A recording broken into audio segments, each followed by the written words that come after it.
Do you struggle with advanced trigonometry? I do. I vibed the code for a 3 degrees of freedom Stewart Platform. That was a big mistake.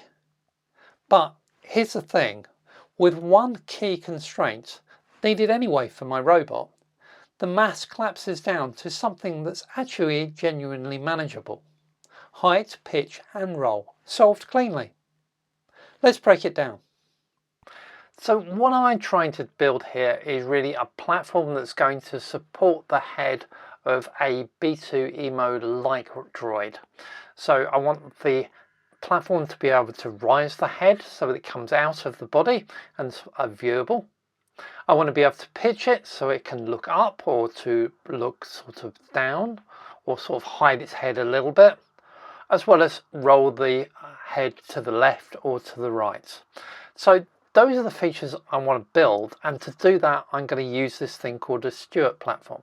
So a Stewart Platform is a type of parallel manipulator. Well, what does that really mean? Well, it's a platform that's suspended off of 6 actuators normally, which are things like hydraulic jacks or linear actuators, which are able to act in pairs in order to tip or raise that platform. So we can move that platform in X, Y and Z directions, and we can also pitch it, roll it or yaw it. In fact, I'm going to do a rather simpler version. So we're not going to use 6 actuators, I'm just going to use 3 servos. I couldn't actually fit 6 servos in the head unit I want and neck I want to build. I'm actually only really interested in motion on the Z-axis. Because the head's going to be coming out of a sort of hidden sort of neck cowl, I really actually need X and Y to remain pretty consistent, otherwise it's going to crash into the cowl. So it's really Z and then to roll and pitch it. Yaw I will do, but yaw will be done separately via a motor. Now to do all this and to actually lift it, I'm going to use servos, I'm going to use bus servos, and I'm going to use these LX224s from Hiwanda. Now they're very similar to LX16s that I've used previously on projects, and I've shown that I could actually drive those. So I played with those with RexP1, and I was actually at one point using them to allow the whole body to rotate. Now that wasn't terribly successful, but I did show how I could actually drive those servos directly from an RP2040 with a little bit of electronics, and it's that approach that I'm going to go to again this time. So how to do this? Well, the building of the actual device is actually easy with a 3D printer, and we'll come back to that. The real problem is going to be the software, because the maths for a Stewart Platform is really quite complicated and a little bit beyond my ability to do maths, I must admit. So I thought I'd use an AI friend, we hear about them all the time, and I could use that to vibe my code. And so that's what I did. I described my platform to an AI chatbot. I asked it to generate some test Python that I could run on my Mac and then control it with a controller board, and then I tested it. And then I pulled my hair out, continuing to vibe code for 2 days and not really making any progress. So that was a complete failure. So really the problem here was I couldn't precisely enough describe the platform. So I fixed that problem. I described the platform, or at least one leg of the platform, by writing a URDF, a robot description language, to actually describe exactly how the platform works and holds together. I even verified that by looking at it on a simulator to show that actually I had the model I wanted to do. I then asked the AI to generate Python code based on that model, and then we tested it. And after another 2 days, I got to the point where my vibing assistant told me that really what I had was a problem of calibration, and I needed to calibrate the 2 models together. They're based on each other. How can you possibly calibrate 2 things that are actually based on the same source? So yeah, no, that didn't really work. So the only option at this point, well, unfortunately, it's to learn the maths.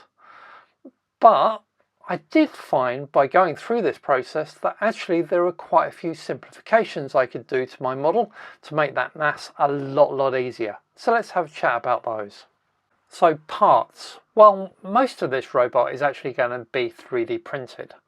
But I am going to use some bits like, our bus servos. We've already seen that I'm going to use the LX224 servos, and I'm going to use 3 of those. And they're going to connect to some brackets, which I'm going to 3D print, and then some push rods. And the push rods I actually needed to buy. And they're these. They're steering link rods from the world of remote control cars. The end of those rods are actually balls that can actually rotate, and that means that there is enough flex to allow the platform to actually pitch and roll and provide yaw. Whereas if they were really fixed, then you really would only actually be able to do vertical without deflecting something. I've bought the rod ends, and then I've bought a threaded rod to connect them. So I've designed all my 3D printing parts in Blender. And I actually model it with the servos and everything actually in Blender, so I can visualize how things are going to connect. And we've got brackets on the bottom panel to actually connect the servos, and then that top panel has then got some connectors for the end of those push rods. The only other thing I need to print is some brackets to go onto the end of the servos and actually to connect to those push rods, and those are simply 3D printed once again. Of course, I need 3 of those this time. So these are what are going to provide the mechanism to actually move up that top plate.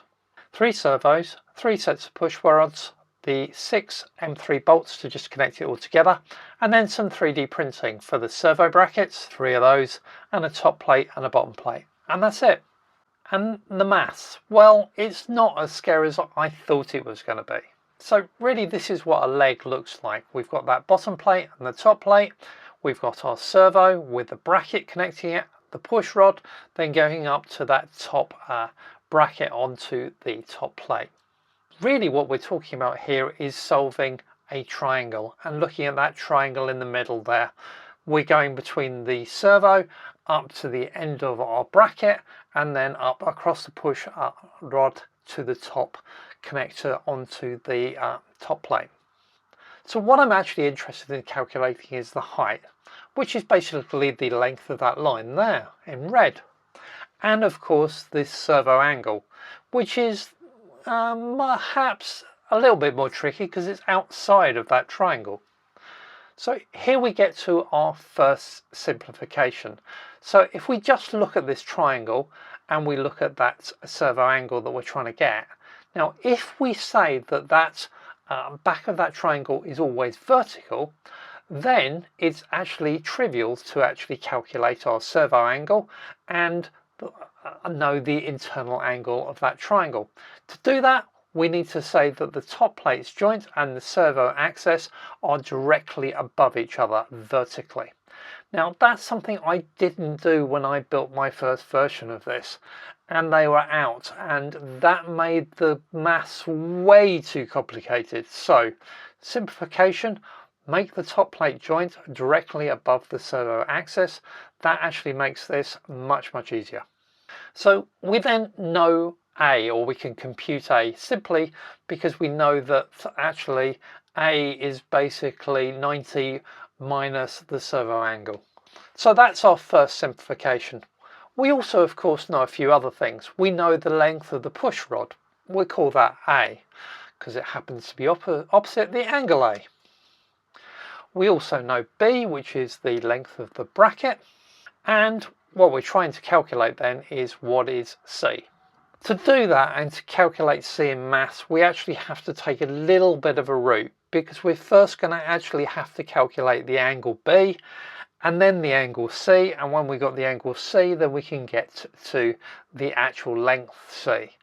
And we're going to do that using something called the law of sines, which is kind of a scary bit of maths, but actually it's not too bad to work with, and it was fairly easy to then use that to drive some Python code. So my Python solver to actually work out what that length C is actually only, you know, half a dozen lines of code, so it's actually pretty easy. But yeah, you do have to take that route where you're basically calculating the angles B and C in order that you can actually get to that length. How about to go the other way? Well, it's still the same laws, so we're still using that. We're now actually using the law of cosines to go the opposite direction, but actually it's still the same maths basically in order to go from a length, so the height that the platform will be, and go back to what would be the angle. So that gives us the servo angle and the height of the leg. Now, of course, there are some few other things we need to add into that if we want to actually have the full leg length, because I've got a bit of an offset from my base right up to where the axle of the servo is, and then there is also another offset between the joint onto the top plate and the top plate surfaces itself, but those are trivial to add in. The next space I guess we're going to have to work out is then how we're going to calculate the height of the actual plate itself, because our three legs, as they're connected like this in a equilateral triangle, could actually be at different heights, and therefore what the center position of that top plate is might be different. Well, actually that's fairly easy, because the center plate of that is actually just the average of those three leg heights. So easy. ZC is Z1, 2 and 3 divided by 3. How about pitch? Well, pitch is basically high school level maths. What we're actually going to do is draw a triangle between the position at the center, on the height of the center, what it would be a horizontal line, and what the height is at that front leg, which I'm calling Z1. And by using that, we can actually calculate what the actual pitch is as an angle of the plate itself. We can do the same trick for roll, though it's slightly more complicated, because you see Z2 and Z3 aren't directly on a line for the roll axis, so we need a point that is actually central between them that is on that line. And so I'm just going to calculate a center point called ZB, and we're going to use that as height in order to compare against Z2 in order to give us that nice roll angle. So let's have a look at a demo of the full platform itself. Now, of course, this is just a demo unit. It's just to test out the concepts, but we can certainly rise that platform up nicely. It's reasonably level, and those servos actually work reasonably well. So I can also pitch it so that we just put that head down a little bit.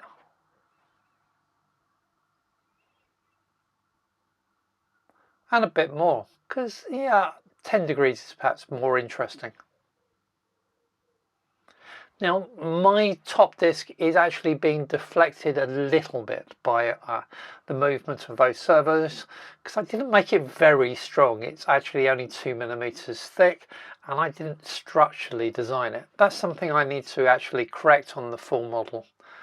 But we can also do a roll. So I'm going to roll now for a full 10 degrees to the right. And as you can see, it's nicely tipped towards us. Let's go back to level.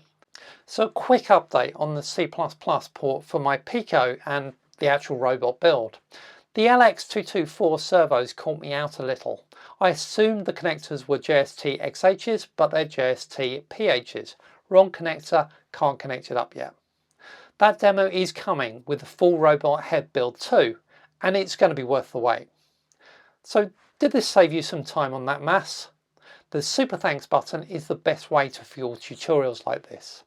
There's also a tips link in the description too. And you can follow the full journey of Rexby 1, my build robot. The link's right here. See you on the next build.